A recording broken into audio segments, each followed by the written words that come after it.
तो इस खौफ में तो गलत फैसले होते हैं। बहुत साल पहले कहा था हम इधर तुम उधर, और आज कह रहे हैं या हम या तुम। क्या आप हो जो। शुक्रिया स्पीकर साहब।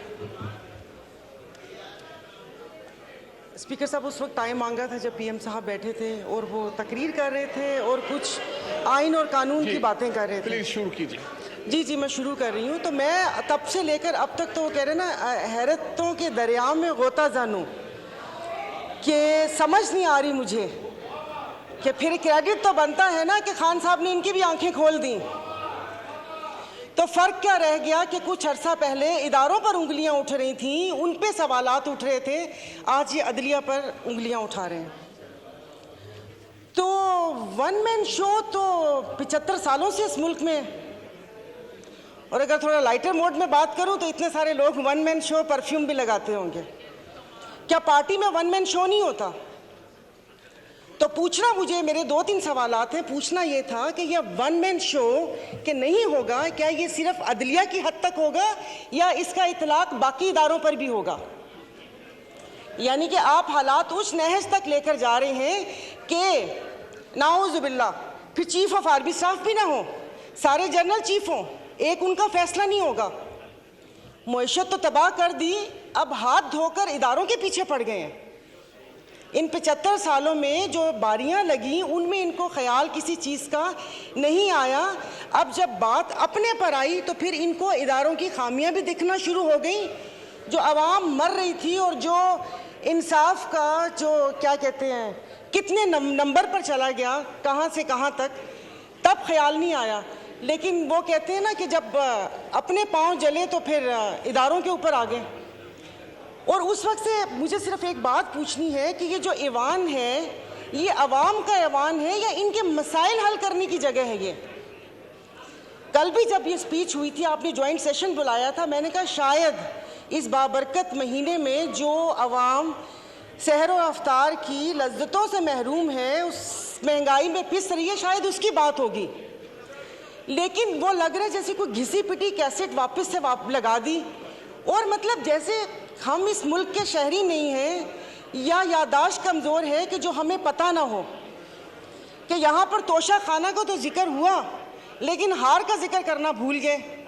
जब केस की बात हुई तो आप इनसे ये तो पूछें कि यूसुफ रज़ा गिलानी साहब के पिटीशन दायर किसने की थी? वो भी इन्होंने की थी, बड़े मियाँ साहब काला कोट पहन कर गए थे। और दूसरा हंसी भी आ रही थी और तरस भी आ रहा था कि उन्होंने एक बात की कि अल्लाह पाक हमारी आसानियाँ दूर करें। पीछे बैठे हुए पटवारी नहीं समझिएगा, पंखे फैन, उन्होंने कहा आमीन। सुना ही नहीं कि अल्लाह पाक आसानियाँ दूर करे। और दूसरा आपने साले मोहम्मद को बोला तशरीफ़ रखें, पीएम साहब बैठ गए, तो कितने मासूम हैं। तो यहाँ पर कोई ऐवान पे अवाम की बात करनी चाहिए। स्पीकर साहब, मतलब चीज़ें हाथ से जब फिसल जाएंगी तो फिर ये नुकसान पाकिस्तान का होगा। यहाँ पर मेरे ये इस तरफ बैठे वालों को ये खौफ था, जिसका वक्तन फ़वक्तन इजहार भी किया गया कि वो आ गए तो इनको नहीं छोड़ेंगे। उधर ये खौफ था कि अगर मैं अदालत चला गया तो ये मुझे, जेल चला गया तो ये मुझे मार देंगे। तो इस खौफ में तो गलत फैसले होते हैं। बहुत साल पहले कहा था हम इधर तुम उधर, और आज कह रहे हैं या हम या तुम। ये तो इनके बका की जंग है। और अगर अफवाजे ये एस्टेब्लिशमेंट के लिए कहा था कि 2018 में रिगिंग करके उनको लाया गया, स्पीकर साहब आपकी तवज्जो जी, तो बकौल इनके कि वो मुसल्लत किया, तो फिर हम अपना लहू किन के हाथों पे तलाश करें? किन के हाथों में अपना लहू तलाश करें? मतलब जो लाने वाले थे इन्होंने छोड़ दिया उनको, यानी कि वो नेक्स्ट टाइम भी वो कोई ऐसी गलती करें और इस मुल्क के ऊपर ऐसी चीज़ें मुसल्लत हों तो इन्होंने छोड़ दिया। तो मेरे ख्याल में कि जो अगली बारी है वो दूसरे इदारे की है। और बाकी अगर यहाँ से वहाँ गए तो वहाँ पर भी उनकी ही मदद शामिल थी, मैं बोल रही हूँ। और अफसोस इस बात का है कि मैं अभी अफ्तार बनाकर आई थी, दागी फलों से तो कोई फ्रूट चाट भी नहीं बनाता, इन्होंने हुकूमत बना दी। तो इनकी किसी बात के ऊपर कोई बिल, कोई चीज़ हमारी मुखालफत है, मैं इस चीज़ को नहीं करूंगी, भले वो किसी की इज्जत और तकरीम का बिल आए या ये बिल आए। और दूसरी बात स्पीकर साहब, यहाँ पर असेंबली ही पूरी नहीं है, आपकी 228 की स्ट्रेंथ ही नहीं है, तो कानून साजी कैसे होगी? इस कटी फटी लुटी फुटी असेंबली से आप ये कानून साजी करेंगे? तो बाकी बस ये कि एक्सपंज बहुत सारी चीज़ें करने वाली थी जो नहीं हुई, ये पूरे के पूरी असेंबली को एक्सपंज कर देना चाहिए जो यहाँ पर बैठे हुए। तो मैं इसकी मुखालफत करती हूँ, मेरी प्लीज़ पूरी बात सुन लीजिएगा। मैं बहुत देर से बैठी हुई थी, ये सब लोग अपनी नींद वींद पूरी करके इफ्तार करके आए हैं, हम लोग यहाँ पर बैठे हुए थे अपनी बारी का इंतज़ार करने के। खुदारा कि उस पर ना वो करें।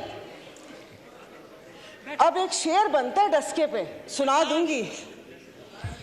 तो वो देखिए, तो ये ना करें कि चीज़ें हमारे हाथ से फिसल जाएं, अदलिया हो या अफवाज पाकिस्तान हो, हमारे लिए मोहतरम है। जब यहाँ पर सवाल उठना शुरू हो जाएंगे, वो पंजाबी का शेर है ना कि जितना ते हारना दो अलग शैवा, ए दुखिया नाल साढ़े यक्के ते ना मारो, कि इन दुखियों से आप इक्के मार रहे हैं। तो ये जिस तरीके से यहाँ पर बैठे हैं ना, वो डस्के का बहुत लंबा शेर है, डस्के वाले नाराज हो जाएंगे कि जिनकी फितरत में हो डसना वो डस के रहते हैं, तो डस्के वाले नाराज हो गए थे। तो प्लीज़ उसे क्या कहते हैं, ये मैं अपनी मुस्लिम लीग फंक्शनल जीडीए की तरफ से मैं इसको जो कानून साजी आप कर रहे हैं ज़ोर ज़बरदस्ती की घप्पा घोटाला 13 जमातों के साथ, उसको मैं अपोज करती हूँ। और खुदारा मुल्क को उस नहज पर ना लेकर जाएं जहाँ पर से वापसी नामुमकिन हो। सोशल मीडिया पे आपने इसराइल का हाल देख लिया होगा कि यहाँ पर खून और कश्त का बाजार गर्म ना करें। तो अच्छी बात है कि यहाँ मुट्ठी भर जमातों के लिए आप पूरे मुल्क का बेड़ा गर्क ना करें, और किसी अवाम का भी कुछ ख्याल करके उसकी बात वो कर लें। इसाक साहब बैठे हुए जिन्होंने शरबत भी लोगों की पहुंच से दूर कर दिया, उन्होंने को पूछा भी नहीं होगा कि अवाम का क्या हाल है, क्या हाल नहीं है। Thank you. बात हामिद हमीद जनाब। और 10 साल बाद 38 साल बाद मैंने उनको बरी करा है, तो मुझे माजद जायजा साहबा पूछ रहे आप वकीलों कहाँ गए? मैंने कहा जनाब ये सब्जी मंडी रोड कराची में जा रहा था, पुलिस वालों ने पकड़ को जेल में डाला। आपका जुडिशल सिस्टम ये है, एक बच्ची जो कि 23 साल पहले अस्पताल में गायब हो गई, बदल गए, नर्सों ने बदला दिया, 23 साल केस चलता रहा। जब मेरे पास 6 महीने पहले वो केस आया और मैंने कहा जनाब आला ये असल वालिदैन है, डीएनए टेस्ट भी हो चुके हैं आगा खान अस्पताल से, तो मुझे उस जज साहब ने बोला कि जनाब बच्ची तो अभी 18 साल से ऊपर हो गई है, हम अगर फैसला दे भी दे तो बच्ची आपके हवाले नहीं कर सकते। बच्चे के वालिदैन ने कहा कि हमने 4 मकानात बेचे, वकीलों के फीस दिए, मगर इंसाफ फिर भी नहीं मिला, इस वजह से कि बच्ची बालिग हो चुकी थी, फैसला हमारे हक में आ गया था 23 साल बाद, मगर बच्ची हवाले नहीं कर सका। यह है आपका जुडिशल सिस्टम। और फिर बेंच फिक्सिंग, सद के जाओ, माजी में तो बेंच फिक्सिंग होते थे, आजकल बेंच फिक्सिंग हो गए।